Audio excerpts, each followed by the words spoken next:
Sziasztok! Igazából a fő tematikánk Body Sylvie. Én a 11 perces láttam. Jó, azt arról beszélünk? Aha, a Mentavai, annyira szegény vagyok, és tudom ejteni ezt a helynevet, ahol ők vannak. De én megnéztem bizonyos ilyen szállásfoglaló oldalon, azt jó, mondjuk a szállásfoglaló igen.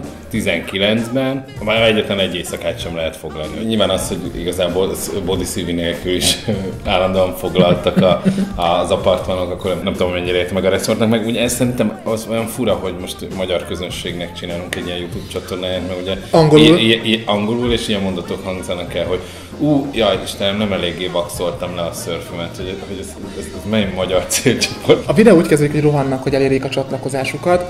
Arra persze van ide, hogy háromszögből felvegyék, ahogy Body Sylvie a mozgójárdán fut. Becsöppeltünk Body Sylvie luxus világába, hiszen a pakoló embereknek is Armani pólójuk van. Azt láttad, hogy a telefon háttérképe egy kisgyerek, és azon gondolkoztam, hogy kezdett Body Sylvie Balira, és már egy Angelina Jolie-vel változott, hogy örökbe fogadott egy kisfiút. Fel van tolva, mindjárt látszik, hogy ilyen jockstrap-szerűen így fel van neki feszítve a feneke a bugyival. A második ösvény fedeztető fő tompor tájékán. Van egy rész, amikor elmondja, hogy azt szereti ebben a szállában, hogy fel se kell állnia az ágyából, mert a tévében megnézheti, hogy hányan szörföznek kint és milyen idő van kint. Egyébként én szeretnék mutatni neked egy grafikát, ezt vágjuk be a videóba, hogy az éves várható hőmérséklet azon a szigeten, ahol Sylvie él, tehát nincs olyan nap, ahol ne 34 fok lenne egyébként konstant. Oh, snake fruit! I love this one! Konkrétan életcélom az az, hogy találják valakit, aki úgy beszél róla, mint ahogy Body Sylvie beszél a gyümölcsökről. Mondjuk nem arra a részre gondolok, amikor azt mondja, hogy they are small but sweet. Vannak örülni jobban? Small and diabetikus? Mangosteen.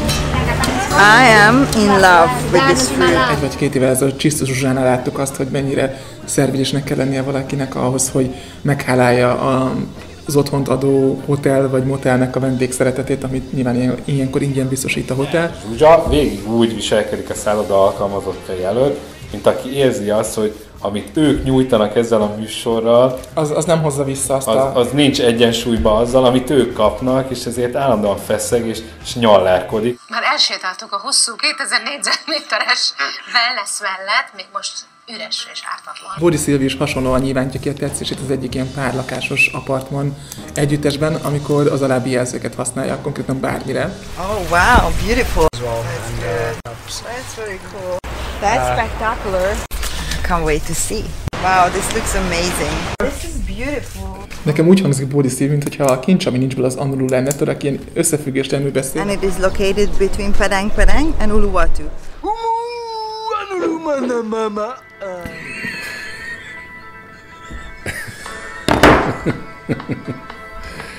És egyébként azért csodálatos ennek az egésznek a videónak ez a részlete, mert Body Sylvie konkrétan ekkora Instagram posztot írt abból, hogy mekkora szerez a hinta, mekkora csalódás, órákat kell sorban állni, és a végül szarul lettek a fotók, amiket csinált. Sziasztok, Iszak Eszti vagyok, és üdvözöllek titeket újra a csatornán. Elküldted nekem az Iszak Eszteres videót, és mondtad, hogy nagyon sok energiát ne fektessük bele, mert nem fogunk tudni elmondani, csak mindazért egyetlen egy fontos jelenet van, ugye Kárpáti Rebekánál aki a fosszák ki a gardróbot.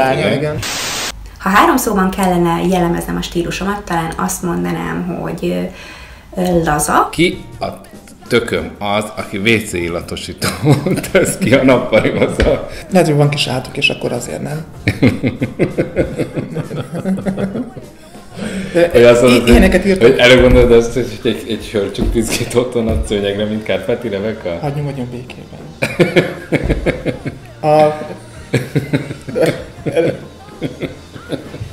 És még egy dologról szeretnénk beszélni, ugye külön ügynökségi engedélyt kaptunk, hogy Zimmer Linda legújabb Insta videóiról beszéljünk, ami annyira érdekes, hogy